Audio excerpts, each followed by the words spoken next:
at that point, not many people were familiar with toy photography.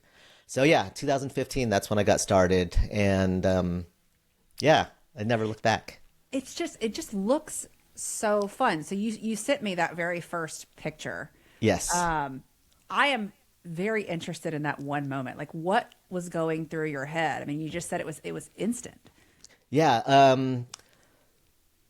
I'm not sure what it was, to be honest, because I wasn't expecting it. Like when my Yeah. nephew told me, "Hey, Uncle Mitch, next time you come to San Francisco, bring your camera, and I'll take you to a park, and we'll shoot some toys." And I thought, "Yeah, that sounds cool," but I was in no hurry. It took me 3 months before I got back up there, and but I did bring my camera, Yeah. thankfully, and that's how it all started. Like I found the oak tree. I said, "Oh, this will look cool here." I said, "Put it in there," and then I took the photo, and I looked at what I got on the camera, and it's like, "Oh my God, this is." It was like clear as day that that's what I was going to do for my next career, and that was 10 years ago. That was over 10 years ago now. So Yeah. And so do you go back home and you like tell your wife your grand idea? Does this happen? that's really interesting. I mean, I forget what happened like right away if I told her like this is what I'm going to do, but it wasn't long after for sure. And it's funny because I was in this documentary on Disney Plus. They did a documentary on Marvel, and it was a 6 or 8 episode series, and I was in one of them. It was about the toys that Marvel influenced.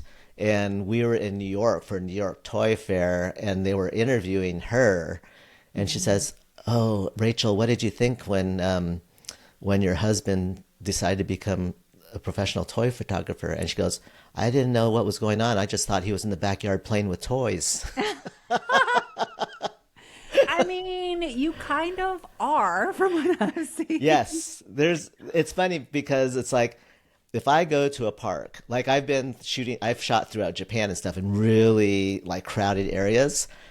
Even here, I've done that out in public. And it's okay to bring your toys out as long as you're shooting them. But I think if I were out there like just playing with toys on a sidewalk in the city, Yeah. like somebody would call a 911 and have me picked up to be checked out, I think. Yeah, but should they really? Because I They mean, shouldn't, but I yeah, think it could happen. because we could all use a little bit of play, a little, Absolutely. I mean, it's such a good Absolutely. thing. I am like I get the creative ideas and the things I want to do, and I think it can be maybe overwhelming sometimes to our spouses. So that's why I thought Absolutely. when you come home and you're like, by the way, I'm changing careers to toy photography. Um, and so you don't even really know how it's going to be a career.